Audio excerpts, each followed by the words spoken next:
নবীদের কথা, হিন্দুদের টাকা হলে পরে তারা বাড়ি, আর মুসলমানদের টাকা হলে ধরে তারা নারী, খ্রিস্টানদের টাকা হলে পরে তারা গাড়ি।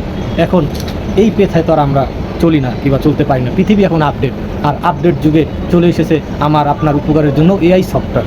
এখন এই এআই সফটওয়্যার কি আমাদেরকে শুধু উপকারী করে না অপকার করে? দেখেন, আজ আমাদের বাংলাদেশে বিশ্বকাপ খেলা, কিন্তু বিশ্বকাপ খেলায় অহরহ আপনার জার্সি বিক্রি করার কথা ছিল বাংলাদেশের ব্যবসায়ীদের, কিন্তু তারা কিন্তু পারতেছে না। কারণ এআই সফটওয়্যার দিয়ে সবাই পোশাক নিজেরা এআইকে বলে পোশাক পরায় দেয়, শরীরে তারা সেই ছবি ছাইড়া দেয়। কারণ পোশাক তো পরেই ছবি ছাড়ার জন্য, আর সেটা আমাদের বাংলাদেশের মানুষ খুব ভালো করেই বোঝে। তার মানে আমাদের অলরেডি ক্ষতি হয়ে গেছে।